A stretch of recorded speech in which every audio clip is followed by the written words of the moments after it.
আজকে আমরা এমন 10টা লক্ষণ নিয়ে কথা বলবো যেগুলো দেখলে হয়তো মনে হতে পারে যে কারো কারো মস্তিষ্ক অন্যদের চেয়ে একটু বেশি দ্রুত চলে। চলুন ব্যাপারটা নিয়ে একটু গভীরে ঢোকা যাক। এই ফিলিংসটা কিন্তু অনেকের কাছেই বেশ চেনা, তাই না?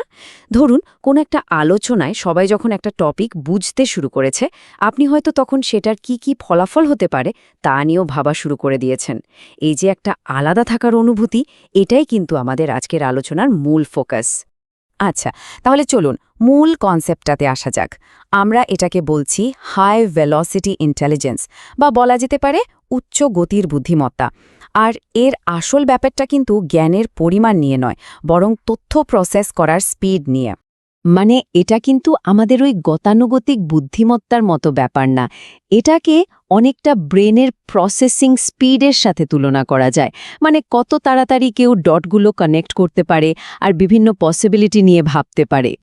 ব্যাপারটা আরও সহজ করে যদি বলি, ভাবুন ট্রেডিশনাল আইকিউ হলো একটা লাইব্রেরিতে মোট কয়টা বই আছে সেটার হিসাব, আর হাই ভেলোসিটি ইন্টেলিজেন্স হলো সেই লাইব্রেরি থেকে কত দ্রুত দরকারি বইটা খুঁজে বের করা যায় সেই ক্ষমতা। একটা হলো জ্ঞানের স্টক, আরেকটা হলো সেই জ্ঞানকে কাজে লাগানোর স্পিড। তো এবার একটু ভেতরের জগতের দিকে তাকানো যাক। যাদের ব্রেন খুব ফাস্ট চলে, তাদের মনের ভেতরে আসলে কি ঘটে, এই লক্ষণগুলো কিন্তু বাইরে থেকে সবসময় বোঝা যায় না। প্রথম লক্ষণটা হলো একটা তীব্র আর বলা যেতে পারে প্রায় অতৃপ্ত কৌতূহল।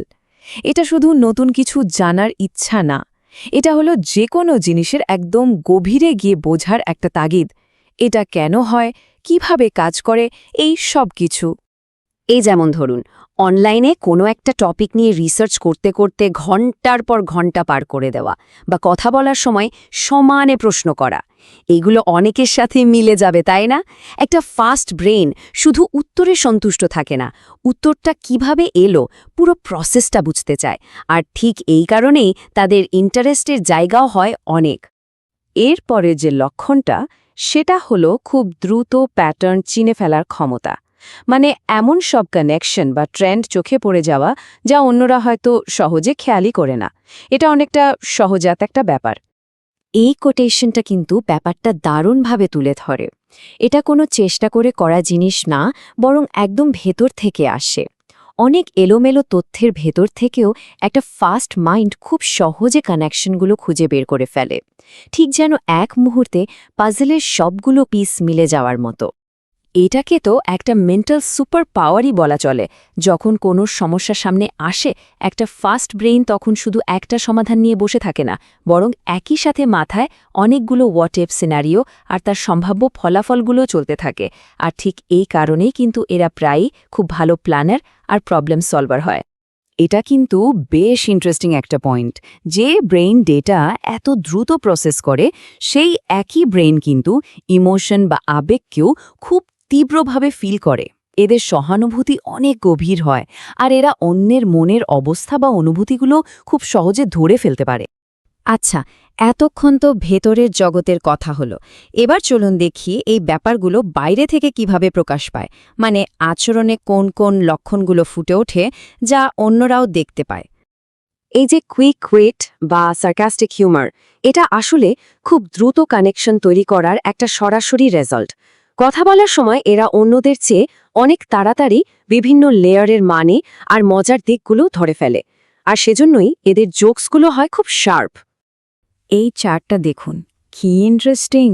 আমরা সাধারণত কথা বলি মিনিটের 150 শব্দের গতিতে, কিন্তু আমাদের ব্রেন চিন্তা করে প্রায় 400 শব্দের গতিতে। আর একটা হাই ভেলোসিটি মাইন্ডের ক্ষেত্রে এই সংখ্যাটা 800 বা তারও বেশি হতে পারে। ভাবুন একবার, এই যে একটা বিশাল র্যাপ, এটাই কিন্তু পরের সমস্যাগুলোর মূল কারণ। যখন কারো ব্রেইন কথা বলার লোকের চেয়ে 4-5 গুণ ফাস্ট চলে, তখন অধৈর্য হয়ে যাওয়াটা তো খুবই স্বাভাবিক, তাই না?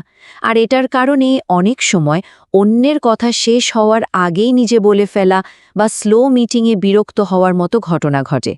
এটা কিন্তু কোনো অহংকার থেকে আসে না, আসে পুরোপুরি স্পিডের এই অমিল থেকে। যে ব্রেইন সবসময় নতুন কিছু চায়, নতুন চ্যালেঞ্জ ভালোবাসে, সেই ব্রেইন কিন্তু রিপিটেটিভ বা একঘেয়ে কাজে খুব তাড়াতাড়ি বোর হয়ে যায়। এদের মস্তিষ্ককে সারাক্ষণ নতুন কিছু দিয়ে ব্যস্ত রাখতে হয়, তাই রুটিন কাজ এদের কাছে সাংঘাতিক বিরক্তিকর আর এনার্জি ড্রেনিং মনে হয়। আমরা প্রায় শেষের দিকে চলে এসেছি, আর এখানে একটা খুব জরুরি কথা মনে রাখতে হবে। এই সব বৈশিষ্ট্যগুলো কিন্তু অনেকটা একটা ডাবল এজ সোর্ডের মতো, মানে প্রত্যেকটা শক্তির সাথে একটা করে চ্যালেঞ্জ বা দুর্বলতাও জড়িয়ে আছে।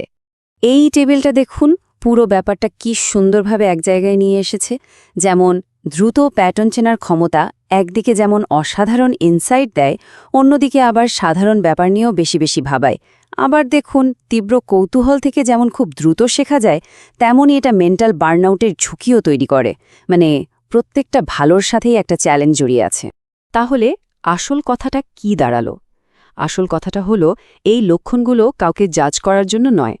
এটা শুধু একটা কগনিটিভ স্টাইল বা চিন্তার ধরনকে বোঝার একটা উপায়।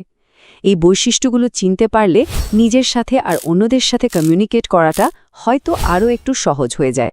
শেষ করার আগে একটা প্রশ্ন রেখে যাই, যে ব্রেইনটা তৈরি হয়েছে স্পিডের জন্য, আমাদের এই দুনিয়া যখন তাকে স্লো হতে বলে তখন ঠিক কি হয়? এটা কিন্তু ভাবার মতো একটা ব্যাপার, তাই না? একটা ফাস্ট মাইন্ড কিভাবে এমন একটা জগতের সাথে নিজেকে খাপ খাওয়ায় যেখানে প্রায় ধৈর্য ধরে ধীরে চলতে হয়, এটা নিয়ে ভাবা যেতে পারে।